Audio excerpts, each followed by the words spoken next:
Kepala Staf Angkatan Bersenjata Iran, Mayor Jenderal Muhammad Bagheri, memperingatkan ancaman terhadap keamanan Iran. Pasalnya, Iran akan berontak jika diserang hingga berdampak pada stabilitas kawasan Asia Barat Daya. Menurutnya, pihak yang menciptakan ketidakamanan beserta sekutunya juga akan terancam. Ia menegaskan setiap kesalahan musuh dapat membahayakan keamanan Zionis dan pihak yang terlibat dalam perencanaan operasionalnya. Di sisi lain, Bagheri memastikan pertahanan udara Iran berada pada kondisi siap siaga tertinggi. Mengutip Al-Mayadin pada 20 Februari 2025, kerusakan akibat serangan Israel terhadap sistem pertahanan udara Iran telah diperbaiki sepenuhnya. Ia menekankan Iran semakin memperkuat kemampuan militernya demi menjaga kedaulatan negara. Sementara itu, produksi rudal di Iran tetap berjalan tanpa hambatan.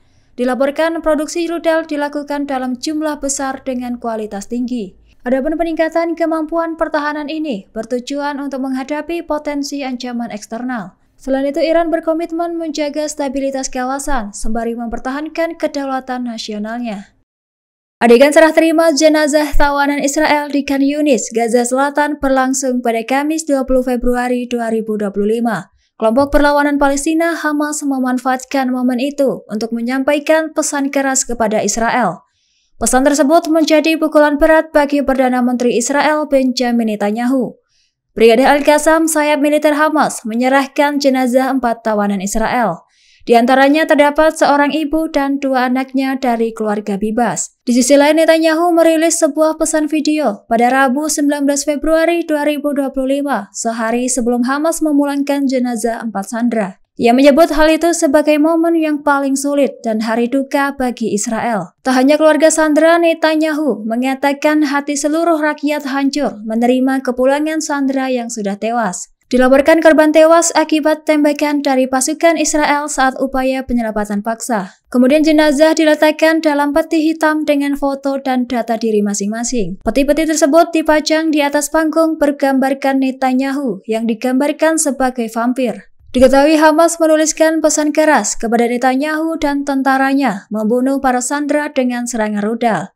Media Israel melaporkan bahwa aksi ini menjadi pukulan psikologis bagi tentara IDF. Selain itu, Brigadir Al-Qassam menegaskan serah terima ini sebagai bukti kerugian Israel selama konflik di Gaza. 3 kapal tanker minyak mengalami kerusakan akibat ledakan dahsyat di Mediterania dalam sebulan terakhir. Ketiga kapal itu menjadi sasaran bahan peledak di Mediterania setelah singgah di pelabuhan Rusia. Dilaporkan ledakan pertama menimpa kapal tanker Sea Jewel milik Yunani di pelabuhan Savo Nevado di Italia. Kemudian 2 ledakan terjadi dalam selang waktu 20 menit hingga merusak lambung kapal sedalam 1 meter. Insiden kedua melibatkan kapal tanker Shijam di lepas pantai Ceyhan, Turki pada akhir Januari 2025 silam. Sementara itu, kapal ketiga Grace Verum berbendera Liberia rusak parah di lepas pantai Libya. Diketahui kerusakan kapal tersebut cukup parah hingga memerlukan operasi penyelamatan. Hal itu merupakan pertama kalinya kapal non-militer rusak akibat ledakan di Mediterania dalam beberapa dekade. Ketiga kapal tersebut diketahui baru-baru ini singgah di pelabuhan Rusia sebelum mengalami ledakan. Sebelumnya, kapal kargo Rusia Ursa Major tenggelam di Mediterania pada Desember 2024 silam setelah ledakan. Download Tribun X sekarang. Menghadirkan lokal menjadi Indonesia.